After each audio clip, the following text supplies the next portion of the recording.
സ്നേഹം ദൈവഭാവം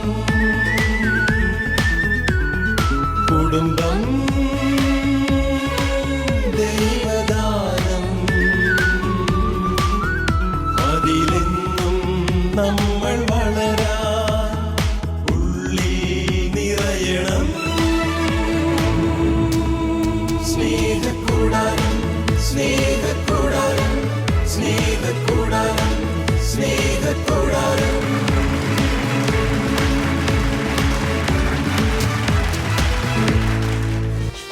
reverend doctor Augustine Kalleli Belgium Louvain യൂണിവേഴ്സിറ്റിയിൽ നിന്ന് കുടുംബ ദൈവശാസ്ത്രത്തിൽ ഡോക്ടറേറ്റ് കരസ്ഥമാക്കി 11 വർഷക്കാലം എറണാകുളം അങ്കമാലി അതിരൂപത കുടുംബ പ്രേക്ഷിത കേന്ദ്ര ഡയറക്ടർ എന്ന നിലയിൽ വ്യത്യസ്ത കുടുംബ നവീകരണ പ്രസ്ഥാനങ്ങൾക്ക് രൂപം നൽകുകയും റീലൈറ്റ് യൂട്യൂബ് ചാനലിലൂടെ കുടുംബ ബന്ധങ്ങൾക്ക് വേണ്ട പരിശീലനം നൽകുകയും ചെയ്ത അച്ഛൻ ഇപ്പോൾ മംഗലപ്പുഴ സെമിനാരി അധ്യാപകനായി ശുശ്രൂഷ ചെയ്യുന്നു.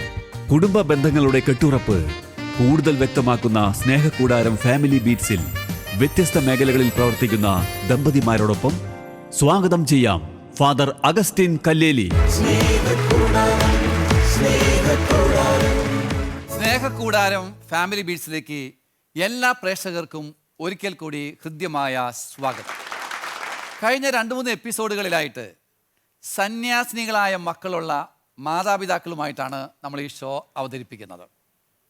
കഴിഞ്ഞ എപ്പിസോഡിൽ ഇവരുടെ വിവാഹ ജീവിതം എപ്രകാരമാണ് മക്കളുടെ സന്യാസ ജീവിതത്തിന് പുണ്യം പകർന്നതെന്ന് നമ്മൾ കണ്ടു കഴിഞ്ഞു. ഇന്ന് നമ്മൾ കാണാനായിട്ട് പോകുന്നത് ഈ മാതാപിതാക്കൾക്ക് മക്കള് സന്യാസിനികളായപ്പോൾ ചില പ്രതീക്ഷകളുണ്ടാകും. ആ പ്രതീക്ഷകളെക്കുറിച്ചാണ് നമ്മൾ ചർച്ച ചെയ്യുന്നത്. ചർച്ചയ്ക്ക് മുമ്പ് നമുക്ക് ഇവരെ ജസ്റ്റ് ഒന്ന് പരിചയപ്പെടാം. എന്താ പേര്? എൻ്റെ പേര് ജോയ്. ജോയ് എവിടുന്ന് വരുന്നു? സെബിപുരം മഞ്ഞപ്ര. സെബിപുരം മഞ്ഞപ്രയിലുള്ള സെബിപുരത്ത് നിന്ന് വരുന്നു. Okay. Joy. Mini Joy. Mini Joy. മക്കൾ എത്ര പേരാ? 3 പേര്. 3 പേര്. സിസ്റ്റേഴ്സ് അതിനകത്ത് 2 പേര്. 2 പെൺകുട്ടികള്. മൂന്നാമതൊരു മോൻ. മോനാണ്. അപ്പൊ മൂത്ത 2 മക്കള് സന്യാസ ജീവിതത്തിലേക്ക് പ്രവേശിച്ചു അല്ലേ? അതെ. സന്തോഷാണല്ലോ അല്ലേ? അഭിമാനാണല്ലേ? ഓക്കെ. അപ്പൊ നിങ്ങൾക്ക് നമ്മുടെ ഈ ഷോയിലേക്ക് ഏറ്റവും സ്നേഹപൂർവ്വം സ്വാഗതം. നിങ്ങളുടെ പേര്? ടോണി. ടോണി. ഓക്കെ. സ്ഥലം? കാഞ്ഞൂർ നിന്ന് വരുന്നു. ഓക്കെ. എത്ര നാളായി കല്യാണം കഴിഞ്ഞിട്ട്? 32 വർഷമായി. ഓക്കെ. ഭാര്യയുടെ പേര്? ലിറ്റി ടോണി. ലിറ്റി ടോണി. 32 വർഷമായി കൂട്ടുകെട്ടിൽ. എത്ര മക്കളുണ്ട്? 3 മക്കള്. സിസ്റ്റേഴ്സ്? 2 പേര്. അതിനകത്ത് 2 പേര് സിസ്റ്റേഴ്സ് ആണ് അല്ലേ? Okay, good. അപ്പൊ നിങ്ങൾക്ക് 2 പേർക്ക് നമ്മുടെ ഈ ഷോയിലേക്ക് സ്വാഗതം. നിങ്ങളുടെ പേര്? മാർട്ടിൻ. സ്ഥലം? തവളപ്പാറ. ഓക്കെ. ചേച്ചിയുടെ പേരാ? Elsie Martin. ഓക്കെ. മക്കള്? 3 പേരുണ്ട്. രണ്ടാമത്തെ ആള് സിസ്റ്ററായി. ഓക്കെ. നിങ്ങൾക്ക് നമ്മുടെ ഈ ഷോയിലേക്ക് സ്നേഹപൂർവ്വം സ്വാഗതം. എൻ്റെ പേര് ജോയ്. സ്ഥലം? അങ്കമാലിക്കടുത്ത് മൂക്കന്നൂർ എന്നാണ്. ഓക്കെ. ഭാര്യയുടെ പേര്? വിജി ജോയ്. മക്കള്? 2 പേരുണ്ട്. 2 പേരുണ്ട്. മൂത്താള് സിസ്റ്ററായി. അതിൽ മൂത്ത ആള് സിസ്റ്ററായി. ഓക്കെ. സന്തോഷമായിട്ട് പോകുന്നു. അപ്പൊ നിങ്ങൾക്ക് നമ്മുടെ ഈ ഷോയിലേക്ക് സ്നേഹപൂർവ്വം സ്വാഗതം. ഇന്നത്തെ കാലഘട്ടത്തിൽ സന്യാസ ജീവിതം പല വിധത്തിലുള്ള വിമർശനങ്ങൾ നേരിടുന്ന സമയമാണ്. ഒത്തിരിയേറെ പേര് ഈ ജീവിതത്തിലേക്ക് വരുവാൻ നിരുത്സാഹപ്പെടുത്തുന്ന വിധത്തിലുള്ള വിമർശനങ്ങൾ സമൂഹ മാധ്യമങ്ങളിലും അതുപോലെ തന്നെ മറ്റു വിധത്തിലൊക്കെ നമ്മൾ കേൾക്കാറുണ്ട്. ഈ മാതാപിതാക്കൾ മക്കളുടെ ദൈവവിളി സന്യാസ ജീവിതമാണെന്ന് തിരിച്ചറിഞ്ഞപ്പോൾ വളരെ സന്തോഷത്തോടു കൂടെ അവരതിനകത്തേക്ക് പ്രോത്സാഹിപ്പിച്ച് പറഞ്ഞയച്ചു. അവരെ പിന്തുണച്ചുകൊണ്ടിരിക്കുകയാണ്. നമുക്ക് ഇന്ന് ഇവരിൽ നിന്ന് കേൾക്കേണ്ടത് ഇവരുടെ മക്കളെക്കുറിച്ച് ഇവർക്കുള്ള ഏറ്റവും വലിയ അഭിമാനം എന്താണ്, ഇവരെന്താണ് ഏറ്റവും കൂടുതൽ പ്രതീക്ഷിക്കുന്നത്. നമുക്ക് അത് ഇവരിൽ നിന്ന് ശ്രമിക്കാം. നമുക്ക് നോക്കാം. എന്തായിരിക്കും? 2 മക്കള് സിസ്റ്റേഴ്സ് അല്ലേ? 2 മക്കള് അല്ലെ? ആദ്യത്തെ ആള് പോയി കഴിഞ്ഞ് 2ാമത്തെ ആള് പോയപ്പോ ഒരു സങ്കടം തോന്നിയോ? സങ്കടം തോന്നിയില്ല. ചേച്ചിയുടെ പോലെ തന്നെ അവൾക്ക് അങ്ങനെ ഒരു ആഗ്രഹം തോന്നിയില്ലോന്ന് ഓർത്തപ്പോ സന്തോഷം തോന്നി. ആഗ്രഹം തോന്നിയോ? സന്തോഷം. അപ്പൊ നിങ്ങളുടെ മക്കളുടെ സന്യാസ ദൈവവിളിയെ കുറിച്ച് നിങ്ങൾക്ക് നല്ല അഭിമാനമുണ്ട് അല്ലേ? നിങ്ങൾക്ക് നല്ല അഭിമാനമാണ്. ശരിയല്ലേ? ശരിയാണ്. നിങ്ങൾ ഏറ്റവും അധികം അഭിമാനം കൊള്ളുന്നത് എന്തിലാണ്? ഈ മക്കളെ കുറിച്ച് ഓർക്കുമ്പോൾ ഏറ്റവും കൂടുതൽ അഭിമാനം കൊള്ളുന്നത്? ഏറ്റവും കുറവുകളും പോരായ്മകളുള്ള ഞങ്ങളിൽ നിന്ന് കർത്താവ് ഞങ്ങളെ മകളെ തെരഞ്ഞെടുത്തൂല്ലോ എന്നുള്ള ഏറ്റവും വലിയൊരു അനുഗ്രഹം. അതിൽ കൂടുതലായിട്ട് വേറെ ഒന്നും അഭിമാനിക്കാനില്ലല്ലോ. ഓക്കെ. അപ്പോൾ കുറവുകളിൽ പോരായ്മകളിൽ നമ്മുടെ പരിമിതികളിൽ ദൈവം ഞങ്ങളുടെ മകളെ തെരഞ്ഞെടുത്തൂലോ എന്നുള്ളൊരു സന്തോഷം, ഞങ്ങളുടെ അഭിമാനവും. വീട്ടിൽ നിന്ന് ഒരു മകളെ ദൈവത്തിന്റെ സ്വന്തമായി തെരഞ്ഞെടുത്തു എന്നതാണ് ഏറ്റവും വലിയ അഭിമാനം തോന്നുന്ന കാര്യം അല്ലേ? അതെ. അപ്പച്ചനോ? അത് തന്നെയാണ് നമുക്കുള്ള അഭിമാനം. ഏറ്റവും വലിയ അഭിമാനം. വലിയ അഭിമാനം. നമ്മുടെ കുടുംബത്തില് പല പോരായ്മകളും പരിമിതികളും പലതുണ്ട്. തീർച്ചയായും. പക്ഷെ എന്നാലും ദൈവം അത്രമാത്രം നമ്മളെ പരിഗണിച്ചു. അങ്ങനെ ഒരാൾ ദൈവിക ശുശ്രൂഷയ്ക്കായിട്ട് തെരഞ്ഞെടുത്തു. അതാണ് ഏറ്റവും വലിയ അഭിമാനം അല്ലേ? ഓക്കെ, കൊള്ളാം, നന്നായിരിക്കുന്നു, ഗുഡ്.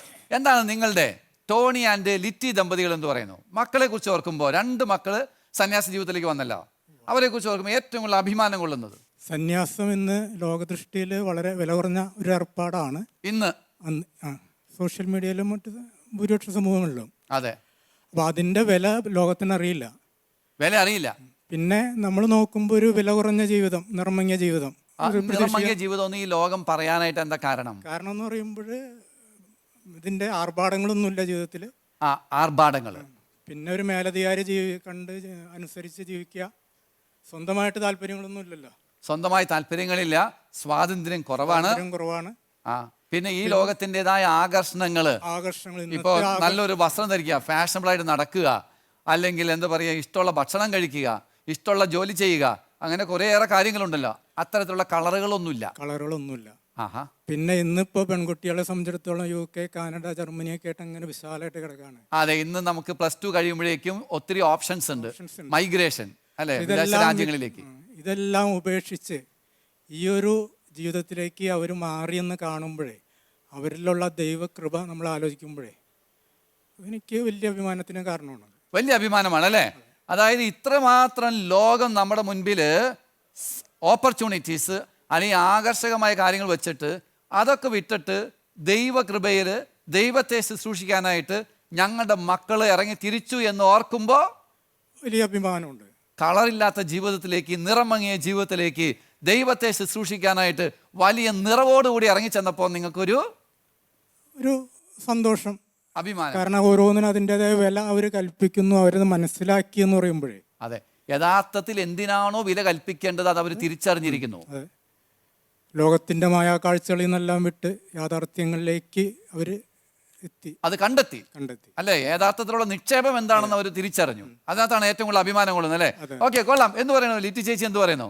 ഞാൻ പറയുമ്പോൾ അവൾക്ക് ഏറ്റവും ഇഷ്ടം പഠിക്കുന്ന കാലത്ത് എഞ്ചിനീയറിങ്ങിന് പോകാനായിരുന്നു ഇഷ്ടം. മകൾക്ക്. പക്ഷേ 2 മക്കളില്ലേ? 2 മക്കളുടെ മൂത്ത് CMC പോയേക്കണം.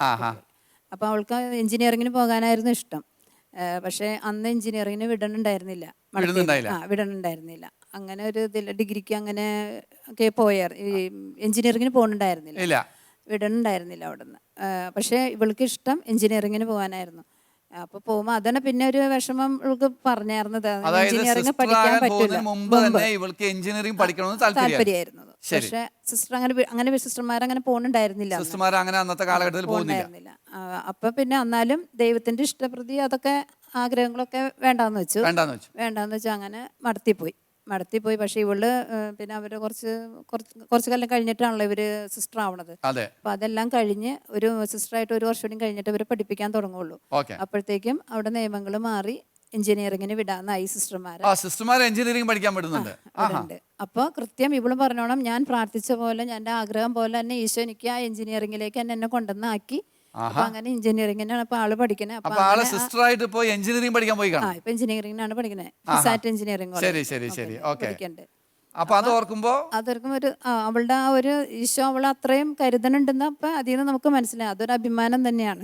അതായത് ആൾ എന്താണോ ആഗ്രഹിച്ചത്, ഒരു സന്യാസിനിയാകുമ്പോൾ അത് നഷ്ടപ്പെടുമെന്ന് ഓർത്തിട്ടും ആള് സന്യാസിനിയായി. പക്ഷെ നഷ്ടപ്പെടുമെന്ന് ഓർത്ത കാര്യം ദൈവം വീണ്ടും വഴി ഒരുക്കുകയാണ്. അപ്പൊ ആ ദൈവത്തിന്റെ കൃപ അല്ലെ, ദൈവം എന്തുമാത്രം ആ ഒരു സ്വപ്നത്തെ സാക്ഷാത്കരിക്കാൻ സഹായിക്കുന്നു. അത് ഒരു അഭിമാനം തോന്നുന്ന ഒരു കാര്യമാണ് അല്ലേ? പിന്നെ അവള് സിസ്റ്റർ ആയെങ്കിലും വളരെ സന്തോഷമാണ് പുള്ളിക്ക്.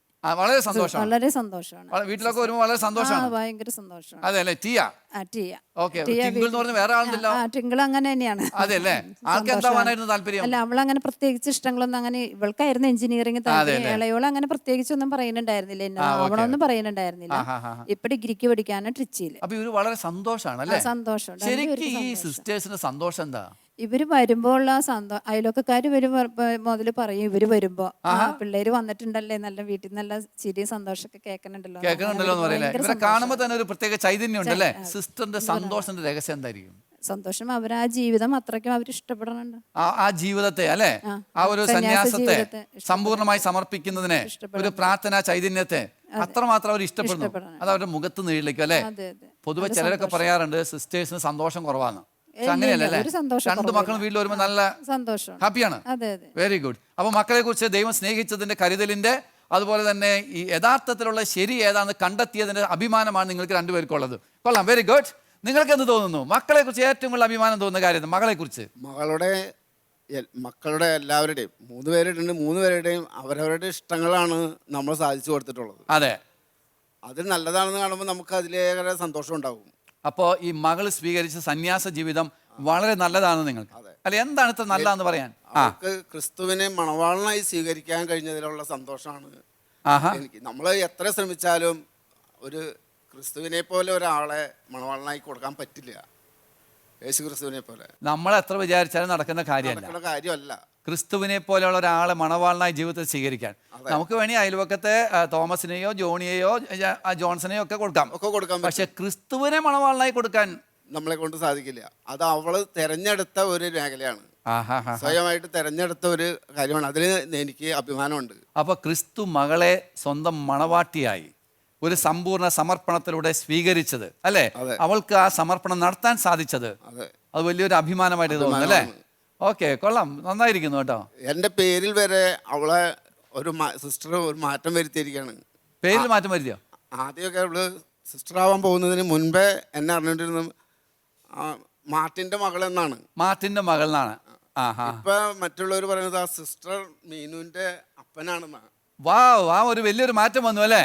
മാർട്ടിൻ ചേട്ടൻ ആദ്യം മാർട്ടിൻ ചേട്ടന്റെ മകളാണ് ഈ സിസ്റ്റർ ആയിട്ട് വന്നിരുന്നത്. പക്ഷെ ഇപ്പോ സിസ്റ്ററിന്റെ അപ്പനാണ് നമ്മളെന്നുള്ള ഒരു പേരില് ബഹുമതിയിലാണ് നമ്മളെ അറിയപ്പെടുന്നത്. അത് ഓർക്കുമ്പോൾ ഒരു സന്തോഷം, അഭിമാനം ഉണ്ട് അല്ലേ? കൊള്ളാം, ദൈവത്തിന് സ്തുതി. Okay, good. അമ്മച്ചിക്ക് എന്താ പറയാനുള്ളത്? എനിക്ക് ആദ്യമായിട്ട് ഇത്രയും കുറവുകളും കുറ്റങ്ങളൊക്കെ ഉണ്ടെങ്കിലും നമ്മുടെ കുടുംബത്തിൽ നിന്ന് ദൈവത്തിൻ്റെ വേല ചെയ്യാനായിട്ട് നമ്മുടെ മകളെ തിരഞ്ഞെടുത്തതിലും വിളിച്ചതിലും വളരെ അഭിമാനമുണ്ട്. പിന്നെ ഇന്നത്തെ ലോകത്തിൽ നടക്കുന്ന ഈ വെല്ലുവിളികളെല്ലാം അതിജീവിച്ച് അവളെ അത് തരണം ചെയ്ത് ജീവിച്ചോളാം, അങ്ങനെ മുന്നോട്ട് പൊക്കോളാമെന്നും അവൾ ഞങ്ങളുടെ അടുത്ത് എന്ത് പ്രശ്നം വന്നാലും ഞാനിതിൽ നിന്ന് മാറില്ല എന്നും പറഞ്ഞിട്ടുണ്ട്. അപ്പൊ നിങ്ങള് ആള് ചില നിങ്ങൾക്കുള്ള ചില ആശങ്കകളൊക്കെ ആളുമായിട്ട് പങ്കുവച്ചിട്ടുണ്ടാവുമല്ലോ. അപ്പോ നിങ്ങൾ എങ്ങനെ പ്രതികരിച്ചത്?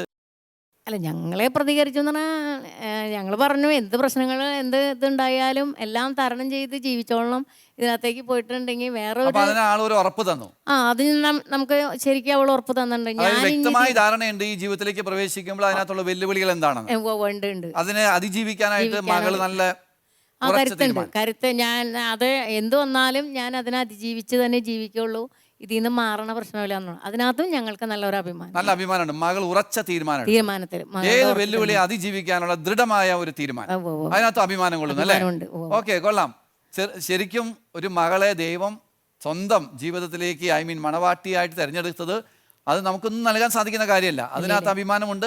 മാത്രമല്ല മകൾ ഏത് പ്രതിസന്ധി അതിജീവിച്ച് മുന്നോട്ട് പോകുന്ന ധൈര്യം കാണിച്ചപ്പോൾ അതിനകത്ത് അഭിമാനമുണ്ട് അല്ലേ? നമ്മുടെ വീട്ടിൽ നിന്ന് പരിമിതമായ സാഹചര്യത്തിൽ ഇത്ര ഉന്നതമായ ഒന്നിലേക്ക് ദൈവം വിളിച്ചതിന്റെ അഭിമാനം. കൊള്ളാം, ഗുഡ്, നന്നായിരിക്കുന്നു. ജോയ് ആൻഡ് വിജി, മകള് ഒരു സിസ്റ്ററായതിൽ അഭിമാനമുണ്ട്. അത് ക്രിസ്തുവിന്റെ മണവാട്ടി ആയിട്ടാണല്ലോ പോയിരിക്കുന്നത്. അതെ. അപ്പോൾ ക്രിസ്തുവിന് വേണ്ടിയും നമ്മുടെ ജനത്തിന് വേണ്ടി എന്ന് വെച്ചിട്ടുണ്ടെങ്കിൽ സമൂഹ നന്മയ്ക്ക് വേണ്ടിയും വേല ചെയ്യാനായിട്ടാണ് പോയത്. അതെ. അപ്പോൾ ശരിക്കും പറഞ്ഞാൽ ഞാൻ ക്രിസ്തുവിൽ അഭിമാനിക്കുന്നു. അതെ, അതാണ് എനിക്ക് പറയാനുള്ള കാര്യം. ഈ മകള് സന്യാസിനി ആയതിൽ ഞാൻ അഭിമാനിക്കുന്നത് എന്റെ ക്രിസ്തുവിലാണ്. ക്രിസ്തുവിൽ ഞാൻ അഭിമാനിക്കുന്നു. കാരണം ഞാൻ പല പ്രാവശ്യം മകളെ പിന്തിരിപ്പിക്കാൻ ശ്രമിച്ച ഒരു അപ്പനാണ് ഞാൻ. പക്ഷെ അന്നൊക്കെ എൻ്റെ മകള് എന്നോട് പറയും, അപ്പ എൻ്റെ ആഗ്രഹം അതാണ്, എന്നെ തടസ്സം ചെയ്യരുത്. അപ്പോൾ ഞാൻ പറഞ്ഞു, നിനക്ക് സമൂഹത്തിന് നന്മ ചെയ്യണമെങ്കിൽ നീ ജോലി ചെയ്ത് പണം ഉണ്ടാക്കി ആ പൈസ പുഴുക്കം വേണമെങ്കിൽ സമൂഹത്തിന് നന്മ ചെയ്യാലോ എന്ന് ഞാൻ പറഞ്ഞു കഴിഞ്ഞപ്പോൾ മകള് എന്നോട് പറഞ്ഞ ഒരു വാക്യമാണിത്: ഞാൻ ക്രിസ്തുവിൻ്റെ മണവാട്ടിയായിട്ടാണ് എനിക്ക് വേല ചെയ്യാൻ ആഗ്രഹം, അല്ലാതെ വെറുതെ ഒരു സാമൂഹ്യ പ്രവർത്തകയായിട്ട് വേണ്ട. ഇല്ല, അപ്പോൾ ക്രിസ്തുവിന്റെ മണവാട്ടിയായിട്ട് നന്മ ചെയ്യണം. അപ്പം എൻ്റെ മകളുടെ വാക്ക് തന്നെ കടമെടുക്കാണ്, ഞാൻ ക്രിസ്തുവിൽ അഭിമാനിക്കുന്നു. ഞാൻ ക്രിസ്തുവിൽ അഭിമാനിക്കുന്നു എന്ന് മകള് പറയുന്നു അല്ലേ? അത് തന്നെ ഞാൻ തിരിച്ചു പറയാണ്. ഞാൻ അപ്പനായ ഞാൻ പറയുന്നു, ഞാൻ ക്രിസ്തുവിൽ അഭിമാനിക്കുന്നു. എൻ്റെ മകൾ മറ്റേ സന്യാസം സ്വീകരിച്ചതിൽ. ശരിക്കും ജോയ് ചേട്ടൻ മകള് നന്നായിട്ട് വളർന്ന് ഏതെങ്കിലുമൊക്കെ ജോലിയിൽ പ്രവേശിച്ച് ഈ സമൂഹത്തിന് നന്മ ചെയ്യുന്ന ഒരാളായിരിക്കണമെന്ന് ആഗ്രഹിച്ചിരുന്നു. അല്ലേ? നല്ലൊരു ആഗ്രഹമാണ്. ഒത്തിരി മാതാപിതാക്കൾക്കുള്ള ഒരു ആഗ്രഹമാണ് മക്കൾ വളർന്ന് എല്ലാവർക്കും നന്മ ചെയ്യണമെന്ന്. പക്ഷെ മകള് പറഞ്ഞു, വെറുതെ നന്മ ചെയ്താൽ പോരാ, ക്രിസ്തുവിന്റെ മണവാട്ടിയായി നന്മ ചെയ്യണം. അങ്ങനെ ഞാൻ ക്രിസ്തുവിൽ അഭിമാനം കൊള്ളുന്നു. അപ്പൊ ശരിക്കും പറഞ്ഞാൽ ക്രിസ്തുവാകുന്ന ആ മഹത് വ്യക്തിത്വത്തിലേക്ക് എൻ്റെ മകൾക്ക് എന്തെന്നില്ലാത്തൊരു ആകർഷണം, ഒരു അഭിനിവേശം ഉണ്ടായി. അതിനകത്ത് ഞാൻ അഭിമാനം കൊള്ളുന്നു. ആ അഭിനിവേശത്തിന്റെ കാരണം ക്രിസ്തുവാണ്. കാരണം ക്രിസ്തുവിന്റെ സൗന്ദര്യമാണ്. ഇനിയിപ്പോ എന്തായാലും മകള് ക്രിസ്തുവിന് വേണ്ടിയിട്ടാണ് ഞങ്ങൾ അവൾക്ക് വേണ്ടി നിരന്തരം പ്രാർത്ഥിക്കുകയും ചെയ്യാണ്. ശരി, അപ്പൊ ക്രിസ്തുവിൽ അഭിമാനം കൊള്ളുന്ന ഒരു അനുഭവം. ഓക്കെ, കൊള്ളാം, ഗുഡ്, നന്നായിരിക്കുന്നു. വിജയ്, എന്താണ് ഇതിനോട് കൂട്ടിച്ചേർക്കാനുള്ളത്? കൂട്ടിച്ചേർക്കാനൊന്നുമില്ല. വിശുദ്ധ പൗലോസ്ലീഹ പറഞ്ഞ പോലെ തന്നെ ഞാനും ക്രിസ്തുവിൽ അഭിമാനിക്കുന്നു. നിങ്ങൾ രണ്ടുപേരും ഒരുമിച്ച് ക്രിസ്തുവിൽ അഭിമാനം കൊള്ളാണ്. മകളും ക്രിസ്തുവിൽ അഭിമാനം കൊള്ളാണ്. എത്ര നല്ല ക്രിസ്തീയ കുടുംബമാണല്ലേ. യെസ്, ഇങ്ങനെയൊക്കെ ഒരു ചൈതന്യത്തിലേക്ക് എങ്ങനെ വിജി വന്നത്? അങ്ങനെ ചോദിച്ചാൽ നമ്മളെ ആദ്യമേ തുടങ്ങി ക്രിസ്തീയ വിശ്വാസത്തിലാണല്ലോ വളർന്നു. അതെ, പിന്നെ വീട്ടിൽ അച്ഛനുണ്ട്, സിസ്റ്റർ ഉണ്ട്. വിജിയുടെ വീട്ടില് സിസ്റ്റർ ഉണ്ട് അല്ലെ, ഒരു അനിയത്തി സിസ്റ്റർ ഉണ്ട്, പിന്നെ ഒരു ബ്രദർ അച്ഛനുണ്ട്. അങ്ങനെ പൊതുവെ ഒരു ആത്മീയ ചൈതന്യം ഉണ്ട്. അപ്പൊ അങ്ങനെ വളർന്നു വന്നപ്പോൾ കാര്യം എനിക്ക് മോള് പോകണതിൽ എതിർപ്പുണ്ടായിരുന്നു.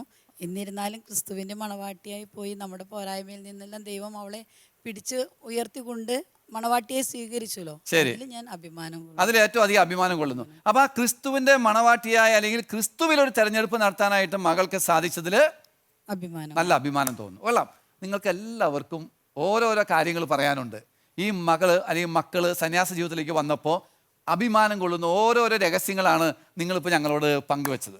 ഇനി ഒരു കാര്യം കൂടി നമുക്ക് ക്ലിയർ ചെയ്യാനുണ്ട്. എന്താണെന്നറിയാമോ? ഇപ്പം മകൾ സന്യാസിനിയായി, നിങ്ങൾക്ക് നല്ല അഭിമാനമുണ്ട്. അവർ ഏറ്റവും കൂടുതൽ എന്ത് ചെയ്യുമ്പോഴായിരിക്കും നിങ്ങൾക്ക് ഏറ്റവും അധികം സന്തോഷം ഉണ്ടാവുക? സമൂഹത്തിനും നന്മ ചെയ്യുമ്പോഴും സഭയോടൊത്ത് ഒരുപാട് വളരുമ്പോഴുമാണ്. സമൂഹത്തിന് നന്മ ചെയ്യണം എന്ന് വെച്ചാൽ എങ്ങനെയുള്ള നന്മ എന്തായിരിക്കും നിങ്ങൾ പ്രതീക്ഷിക്കുന്നത്? കാരുണ്യ പ്രവർത്തികളും പിന്നെ അവശരെ സഹായിക്കും. ഇപ്പൊ നമുക്ക് സിസ്റ്റേഴ്സ് ചെയ്യുന്ന പല പല പല കാര്യങ്ങളുണ്ട് അല്ല, ഒത്തിരിയേറെ കാര്യങ്ങളുണ്ട്. അതിൽ പ്രതിഫലം മോഹിക്കാതെ മറ്റുള്ളവരുടെ മുഖം നോക്കാതെയും കൈയും മെയ്യും മറന്ന് പ്രതിഫലം മോഹിക്കാതെ കൈയും മെയ്യും മറന്ന് അല്ലെ, അയ്യോ അത് അങ്ങനെയാണ് ഇങ്ങനെയാന്ന് ചിന്തിക്കാതെ സ്വയം മറന്ന് അവരെ സഹായിക്കാനുള്ള ഒരു, അതാണ് ഏറ്റവും നല്ല കാര്യമായത്. സമൂഹത്തിന് നന്മ ചെയ്യുന്നവരായിരിക്കണം അല്ലെ, സമയോടൊപ്പം വളരണം, ജീവിക്കണം. അതാണ് മറ്റുള്ളവർക്ക് പകർന്നത്. നമ്മുടെ വിശ്വാസവും ഇതും മറ്റുള്ളവരെ സഹായിക്കുമ്പോഴാണല്ലോ അത് നല്ലൊരു സിസ്റ്ററാണ്, ദൈവവിശ്വാസം. അങ്ങനെ അപ്രകാരമുള്ള ഒരു നന്മയുടെ ഒരു വ്യക്തിത്വമായിട്ട് മകൾ മാറുന്നത് കാണുമ്പോൾ നല്ല സന്തോഷം. അതാണ് ഏറ്റവും കൂടുതൽ പ്രതീക്ഷിക്കുന്നത് അല്ലേ. എന്തെങ്കിലും ജോയിക്ക് പ്രത്യേകം കൂട്ടിച്ചേർക്കാനുണ്ടോ? ഇപ്പൊ വിജി പറഞ്ഞ പോലെ തന്നെ നമ്മുടെ സമൂഹ നന്മയ്ക്കും ഒപ്പം നമ്മുടെ സഭയ്ക്കും വേണ്ടിയിട്ടുള്ള നല്ല പ്രവർത്തനം. ഏത് ശുശ്രൂഷയായിരിക്കും ഏറ്റവും കൂടുതൽ അഭിമാനത്തോടെ കാണാൻ പോകുന്നത്? പല ശുശ്രൂഷകൾ ചെയ്യാലോ ഒരു സിസ്റ്ററിന്.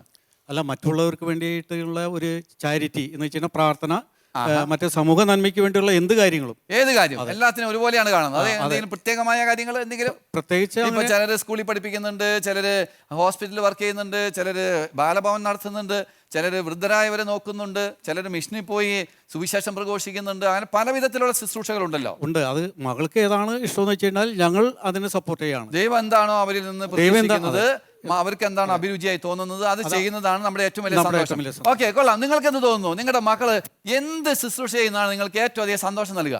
ദൈവരാജ്യത്തിന്റെ സുവിശേഷം പ്രസംഗിക്കുന്നതിലും സുവിശേഷം പ്രഘോഷിക്കുന്നത്. അത് എങ്ങനെ പ്രഘോഷിക്കണം? എങ്ങനെ മറ്റുള്ളവർക്ക് വേണ്ടിയിട്ട് ഇപ്പൊ ഞങ്ങൾ അച്ഛന്മാരൊക്കെ പോയി സുവിശേഷം പ്രഘോഷിക്കുന്ന രീതികളുണ്ടല്ലോ. ഐ മീൻ ഓരോ സ്ഥലത്ത് പോയി ധ്യാനം നടത്തുക, ധ്യാന കേന്ദ്രങ്ങളിൽ ധ്യാനിപ്പിക്കാനോ, വചനം പ്രഘോഷിക്കുക. വചനത്തോടെ നല്ല താല്പര്യം വേണം അല്ലെ. അത് പ്രഘോഷിക്കുന്നതിലാണ് നമ്മൾ ഏറ്റവും അധികം സന്തോഷം കണ്ടെത്തുന്നത്. മകള് നാളെ നിന്നിട്ട് വചനം പ്രഘോഷിച്ച് വിശ്വാസികളെ ക്രിസ്തുവിലേക്ക് ആകർഷിക്കുന്നത് കാണുമ്പോ അല്ലെ സന്തോഷമുണ്ട്. ഓക്കെ, അപ്പച്ചനോ? അത് തന്നെയാണ് താല്പര്യം, ഒരു വചനപ്രഘോഷകയാകണം. അപ്പൊ മകൾ ഒരു വചനപ്രഘോഷയാകുന്നതിലാണ് ഏറ്റവും അധികം സന്തോഷിക്കുന്നത് അല്ലേ? അതെ, വചനപ്രഘോഷയാകണമെന്ന് തന്നെയാണ് എന്റെ ആഗ്രഹം. അതിന്റെ ഓൾറെഡി സൂചനകൾ ഉണ്ട്. ആള് ഒരു വർഷം ഈ ആശാഭവനിലായിരുന്ന സമയത്ത് സ്കൂളുകളില് ധ്യാനിപ്പിക്കാനൊക്കെ പോയി. അപ്പൊ മറ്റുള്ളവർ ചോദിക്കാണ്, മാർട്ടിന്റെ മകള് ധ്യാനിപ്പിക്കാനൊക്കെ പോയി തുടങ്ങിയോ? അത്രയും കേട്ടപ്പോഴേ എനിക്ക് നല്ല സന്തോഷം തോന്നി അല്ലേ? നല്ല സന്തോഷം തോന്നി. ക്രിസ്തുവിന്റെ വചനം മകളുടെ നാവിലൂടെ വരുമ്പോഴല്ലേ? അതെ, അതാണ് എനിക്ക് ആഗ്രഹിക്കുന്നത്. ഞാൻ വീട്ടിൽ അവധിക്കാലത്ത് ചെല്ലുമ്പോഴേ അമ്മയോട് പറയും, അമ്മ കുറച്ചാളിങ്ങനെ അസുഖമായിട്ട് കിടന്നപ്പോൾ ഞാൻ അമ്മയോട് പറയുമായിരുന്നു, അമ്മച്ചി അഭിമാനം കൊള്ളണം. ഈ നാവിലൂടെ എത്ര പേർക്കാന്ന് പറയുമ്പോൾ ക്രിസ്തുവിന്റെ സുവിശേഷം എത്തണത് അല്ലെ? ഒരു മാതാവിനും പിതാവിനും അഭിമാനിക്കാൻ കഴിയുന്ന വലിയൊരു കാര്യമാണല്ലേ? അതെ. അപ്പം മകള് വചനം പ്രഘോഷിക്കുന്നത് കേൾക്കുമ്പോൾ നമുക്ക് സന്തോഷമുണ്ട്. സന്തോഷമാണ്. അതാണ് ഏറ്റവും കൂടുതൽ പ്രതീക്ഷിക്കുന്നത് അല്ലേ? കൊള്ളാം. Good good good. എന്ത് തോന്നുന്നു? നിങ്ങൾ 2 മക്കളുണ്ട്, അവർ ഏറ്റവും കൂടുതൽ ഏത് ശുശ്രൂഷ ചെയ്യണമെന്നാണ് നിങ്ങൾ ആഗ്രഹിക്കുന്നത്? ഇവള് ടിയുടെ വെസ്റ്റീഷനോടനുബന്ധിച്ച് ആ കൗൺസിലിംഗ് നടത്തി കഴിഞ്ഞപ്പോൾ അച്ഛനാണെന്ന് കൗൺസിലർ പറഞ്ഞു 6 വർഷത്തിനുള്ളിൽ ഇവള് വചനപ്രഘോഷണത്തിന് ഇറങ്ങും എന്ന് പറഞ്ഞു. 6 വർഷത്തിനുള്ളിൽ സിസ്റ്റർ ടിയ വചന പ്രഘോഷണം ഇറങ്ങുമെന്ന് പറഞ്ഞിട്ടുണ്ട്. പിന്നെ ഒരു വിഷനിൽ ഇവളിങ്ങനെ കൊയ്തുകൊണ്ട് ഇങ്ങനെ പോകുന്നു, കറ്റകൾ ഇടയ്ക്ക് വെച്ച്. അതായത് ഒരു വിഷൻ, ഒരു കാഴ്ച. അതിനകത്ത് ഇങ്ങനെ ഇവള് സിസ്റ്റർ കൊയ്ത് ഇങ്ങനെ പോവാണ് അല്ലെ? കറ്റകൾ ഇങ്ങനെ കെട്ടി ഇങ്ങനെ വെച്ച്. വിളവധികം വിലക്കാരോ ചുരുക്കം. അതെ, അത് അപ്പൊ അതാണ് അവളുടെ മേഖല. പക്ഷെ അത് എനിക്ക് ഏറ്റവും സന്തോഷമുള്ള മേഖല തന്നെയാണ്. ഏറ്റവും സന്തോഷമുള്ള മേഖല വചനം പ്രഘോഷിച്ച് ഒരു ആത്മാവിനെ നേടുക. ഏറ്റവും വലിയ കാര്യം അതാണല്ലോ. അവിടെ ഇറങ്ങി പോകുന്നതിന് വേണ്ടിയിട്ടാണല്ലോ ആത്മാക്കളെ നേടുക അല്ലേ? ആത്മാക്കളെ നേടുക. അതല്ലേ? ഒരു വർഷം കൊണ്ട് 2 സിസ്റ്റേഴ്സ് ഉണ്ടല്ലോ വീട്ടില്. എത്ര ആത്മാക്കൾ നേടുന്നു വല്ലതും ചിന്തിച്ചിട്ടുണ്ടോ? വിശുദ്ധ പൗലോസ്ലീഹ വചനം പ്രഘോഷിക്കാൻ ഇറങ്ങിയല്ലോ. എത്രയോ ലക്ഷം കോടാനുകോടി ജനങ്ങളെ. അതെ, ലക്ഷക്കണക്കിന്. കാരണം ശരിക്കും അവരുടെ സാധ്യതകൾ അതിന് മാത്രമുണ്ട്. അത്ര സാധ്യത. അപ്പോൾ ഞാൻ പ്രതീക്ഷിക്കുന്നത് വചന പ്രഘോഷണ മേഖല ആത്മാക്കളെ നേടുക എന്നുള്ളത് തന്നെയാണ്. ആത്മാക്കളെ നേടുന്ന വചന പ്രഘോഷകരായിട്ട് 2 മക്കളും മാറണം. അതുവഴി ഒരു വർഷം തന്നെ 10,000 പേര് ക്രിസ്തുവിലേക്ക് ആകർഷിക്കപ്പെടണം അല്ലേ? എന്തോ ഒരു സന്തോഷമുള്ള ഒരു കുടുംബം അല്ലേ? Okay, good. എന്ത് തോന്നുന്നു ലിറ്റി ചേച്ചിക്ക്? എന്ത് തോന്നുന്നു ഇത് കേട്ടിട്ട്? ഞാനും അങ്ങനെ തന്നെയാണ് വിചാരിച്ചേക്കണേ. വചനപ്രഘോഷകയാകണമെന്ന് തന്നെയാണ് എൻ്റെ ആഗ്രഹം. പിന്നെ അവളിലൂടെ ഒരു പാപിയുടെ മാനസാന്തരമെങ്കിലും ഉണ്ടാവുകയാണെങ്കിൽ, ഒരു പാപിയുടെ എങ്കിലും ഉണ്ടാവുകയാണെങ്കിൽ അതും ഒരു സന്തോഷം. ഏറ്റവും കൂടുതൽ പേരെ പറ്റുമെങ്കിൽ ഉണ്ടാക്കണം. പക്ഷേ ഒരാളെ എങ്കിലും ആണെങ്കിലും അതും നമുക്കൊരു അത് വലിയൊരു കാര്യമാണ്. അതായത് ഒരു പാപിയെ ക്രിസ്തുവിലേക്ക് അടുപ്പിക്കുക, ഒരു ട്രാൻസ്ഫോർമേഷൻ, ഒരു മാനസാന്തരം വരുത്തുക. അതിന് എൻ്റെ മകൾ അല്ലെങ്കിൽ മക്കള് ഒരു ഉപകരണമായി തീർന്നാൽ അതാണ് ഏറ്റവും വലിയ സന്തോഷം. ഓക്കെ, വീണ്ടും വചനത്തിലൂടെ ദൈവത്തിലേക്ക് മനുഷ്യരെ നയിക്കുക. ഗുഡ്. നിങ്ങൾക്ക് എന്ത് തോന്നുന്നു? എനിക്ക് പറയാനുള്ളത്, ഈശോയുടെ വചനം പറയുന്നുണ്ട്, നിന്നെക്കുറിച്ച് എനിക്കൊരു പ്ലാനും പദ്ധതിയുണ്ട്. അത് നിന്റെ നാശത്തിന് വേണ്ടിയിട്ടല്ല, നിന്റെ ക്ഷേമത്തിന് വേണ്ടിയിട്ടാണ്. ഞാനിപ്പോൾ ഒരു ആഗ്രഹം പറഞ്ഞാൽ അത് അവരാവണമെന്നില്ല. പക്ഷേ ദൈവത്തിന്റെ ഇഷ്ടം എന്താണോ അതാവുന്നതിൽ ഞങ്ങൾ തൃപ്തരാണ്, ഞാൻ തൃപ്തനാണ്. ശരി, ദൈവത്തിന്റെ ഒരു പദ്ധതി എന്താണെന്നായിരിക്കും? നിങ്ങൾ എന്തെങ്കിലും അങ്ങനെ ഒരു ചിന്തയുണ്ടോ മനസ്സിൽ? അങ്ങനെ പ്രത്യേകിച്ച് എനിക്കൊരു ചിന്തയില്ല. മകൾ എന്തെങ്കിലും അങ്ങനെ പറഞ്ഞിട്ടുണ്ടോ? ഇല്ല, അങ്ങനെ ഒന്നും പറഞ്ഞിട്ടില്ല. ദൈവം എന്താണോ ആഗ്രഹിക്കുന്നതും അവരുടെ സന്യാസ അധികാരികളിലൂടെ അവരോട് പറയുന്നതുമായ കാര്യങ്ങൾ ചെയ്യുന്നതാണ് തൃപ്തി. ഏറ്റവും വലിയ അഭിമാനം തോന്നുന്ന ഒരു കാര്യം. ഓക്കെ, കൊള്ളാം. ഗുഡ്. അമ്മച്ചിക്ക് എന്ത് തോന്നുന്നു? ഞങ്ങൾ എപ്പോഴും വീട്ടിൽ സംസാരിക്കുന്ന ഒരു കാര്യമാണ് ഈ പറഞ്ഞ പോലെ നേരത്തെ സൂചിപ്പിച്ചു അല്ലെ, വചനത്തോടുള്ള സ്നേഹമാണ്. അപ്പോൾ 2 മക്കളുണ്ടായി കഴിഞ്ഞപ്പോൾ ഞാൻ ഇപ്പോഴും പറയും, നിങ്ങളുടെ ഒരാളെങ്കിലും ഒരു ഈശോയുടെ വചനം പ്രസംഗിച്ചിട്ട് ലോകമെങ്ങും പോയി സകല സൃഷ്ടികളോടും വചനം പ്രസംഗിക്കാൻ ഈശോ പറഞ്ഞ പോലെ ഒരാളെങ്കിലും അങ്ങനെ ആവണമെന്ന് അമ്മയ്ക്ക് ആഗ്രഹമുണ്ടെന്ന് ഞാൻ പറയട്ടെ. അപ്പം അതുപോലെ തന്നെ ശരിക്കും ഒരു സിസ്റ്റർ എന്ന് പറയുമ്പോൾ ജനങ്ങൾ അല്ലെങ്കിൽ മറ്റുള്ളവരൊക്കെ എങ്ങനെ ആഗ്രഹിക്കുന്നത് വെച്ചാൽ എല്ലാവരോടും ഒരുപോലെ സ്നേഹം കാണിക്കുന്ന ഒരാളാണ്. പലരും പല പരാതികളൊക്കെ ഇങ്ങനെ ഇടയ്ക്ക് കേട്ടിട്ടുണ്ട്. അപ്പൊ ഒരുപോലെ എല്ലാവരും സ്നേഹിക്കാൻ കഴിയാന്ന് പറയുന്നത് ഒരു കൃപ തന്നെയാണ്. അപ്പൊ വെറുതെ ഒരു സിസ്റ്റർ ആയാൽ പോരാ, ഒരു വിശുദ്ധിയുള്ള ഒരു സിസ്റ്റർ ആവണം. അപ്പൊ അതിന് ഞങ്ങളുടെയൊക്കെ പ്രാർത്ഥന വേണം. അങ്ങനെ ഒരു വിശുദ്ധിയുള്ള സിസ്റ്ററായിട്ട് ഒരുപോലെ എല്ലാവരെയും സ്നേഹിക്കുന്ന ക്രിസ്തുവിന്റെ വചനം പ്രഘോഷിക്കുന്ന അല്ലേ? Okay, good. നിങ്ങൾ എല്ലാവരും മക്കളെ കുറിച്ച് വലിയ പ്രതീക്ഷകൾ വെച്ച് പുലർത്തുന്നവരാണ്. പ്രധാനമായിട്ട് ആത്മാക്കളുടെ രക്ഷയ്ക്ക് വേണ്ടി സുവിശേഷം പ്രഘോഷിക്കണം, സമൂഹത്തിൽ നന്മ ചെയ്യണം. അങ്ങനെ അനേകം പേരെ, പാപികളെ ക്രിസ്തുവിലേക്ക് ആകർഷിക്കണം. ഇതാണ് നിങ്ങൾക്ക് ഏറ്റവും അധികം മക്കൾ ചെയ്യണമെന്ന് നിങ്ങൾ പ്രതീക്ഷിക്കുന്നത് അല്ലേ? ഈ വചന പ്രഘോഷണത്തിന്റെ കാര്യം പറഞ്ഞപ്പോഴാണ് എനിക്ക് നിങ്ങളോട് മറ്റൊന്ന് ചോദിക്കാനായിട്ട് തോന്നിയത്. നിങ്ങളുടെ ജീവിതം കണ്ടിട്ട്, നിങ്ങളുടെ ജീവിതത്തിലൂടെ നിങ്ങളുടെ മക്കൾക്ക് മനസ്സിലായിരിക്കുന്ന ഒരു ദൈവവചനം ഏതായിരിക്കും? ദൈവത്തിന് അസാധ്യമായി ഒന്നുമില്ല. ആ വചനമായിരിക്കും അല്ലേ? അതെങ്ങനെയാണ് അത് അങ്ങനെ റിലേറ്റ് ചെയ്യണത്? എങ്ങനെയാണ്? ഞങ്ങളുടെ ജീവിതത്തിൽ എപ്പോഴും ഓരോ പ്രതിസന്ധികളും പ്രശ്നങ്ങളൊക്കെ ഉണ്ടായിട്ടുണ്ട്. അപ്പോഴൊക്കെ ഞങ്ങൾ അങ്ങോട്ടും ഇങ്ങോട്ടൊക്കെ പ്രാർത്ഥിക്കാനായിട്ട് അങ്ങോട്ടും ഇങ്ങോട്ടൊക്കെ ഷെയർ ചെയ്യും.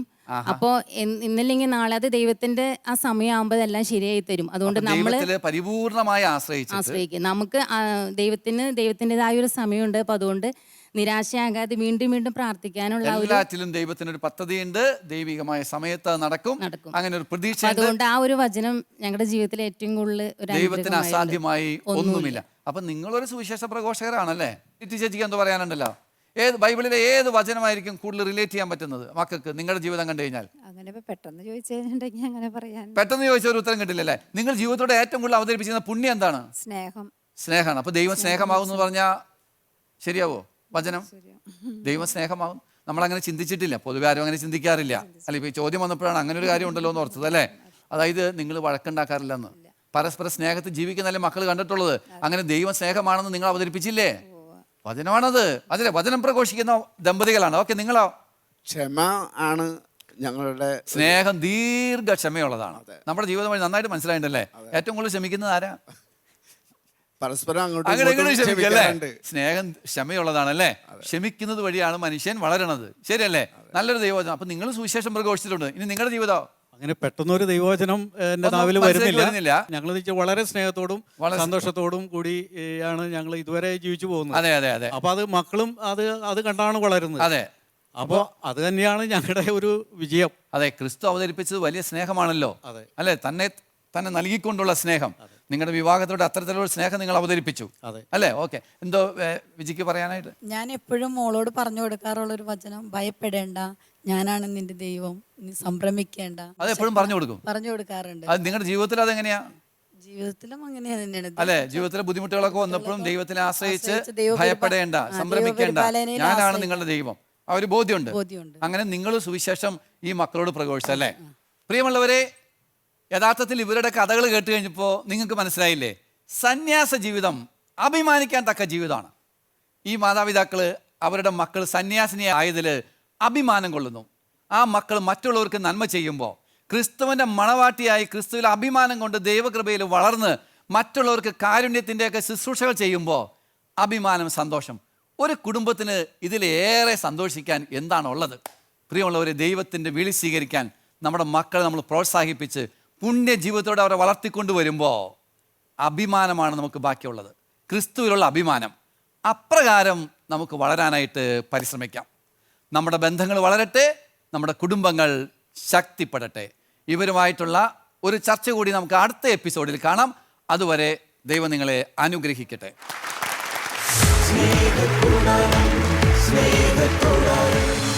ഇനി മോൾ ഇതൊന്നും പറഞ്ഞിട്ട് അമ്മച്ചീനെ എപ്പോഴും വിളിക്കണ്ട കേട്ടോ എന്ന് പറയോ? ഇല്ലില്ല, അതേ പറയില്ല. വിളിച്ചോട്ടെ വിളിച്ചോട്ടെ, വിളിച്ചോ, ആവശ്യത്തിന് വിളിക്കാവൂ. ആവശ്യത്തിന് വിളിക്കാവൂ. ഈ സമൂഹത്തിൽ നടക്കുന്ന ഈ വശം മുഴുവൻ നമ്മളോട് പറയണോ? വേണ്ട. അത് കേൾക്കാൻ നമുക്ക് താല്പര്യമുണ്ടോ? വീട്ടിലെ പ്രശ്നങ്ങൾ അവരോട് പറയാതിരിക്കുക, അധികമുള്ള പ്രശ്നങ്ങൾ പറയാതിരിക്കുക. അവർക്ക് എപ്പോഴും ഒരു എനർജി നമ്മൾ വീട്ടിൽ നിന്ന് കൊടുക്കും. അവരായിരിക്കുന്ന അവസ്ഥയിൽ, അവർ നിലനിൽക്കുന്ന അവസ്ഥയിൽ അവരെ പ്രോത്സാഹിപ്പിച്ചുകൊണ്ടിരിക്കും. സന്യാസ ജീവിതത്തിൽ വെച്ചിട്ട് ഒട്ടേറെ വെല്ലുവിളികൾ അഭിമുഖീകരിക്കേണ്ട ഒരു സാഹചര്യമാണ്. അതെ, അതിനൊക്കെ തരണം ചെയ്യാനായിട്ട് നമുക്ക് ചെയ്യാനുള്ളതെന്ന് വെച്ചാൽ ഞങ്ങൾ മാതാപിതാക്കൾക്ക് ചെയ്യാനുള്ളത് പ്രാർത്ഥന മാത്രമേ. അകലം പാലിക്കണം, പക്ഷേ അവർക്കും മാനസികമായിട്ട് വിഷമിക്കുന്ന സമയങ്ങളുണ്ടല്ലോ. അപ്പോൾ നമ്മൾ സപ്പോർട്ട് കൊടുക്കണം. അകലത്തിലും ഒരു അടുപ്പം വേണം അല്ലേ?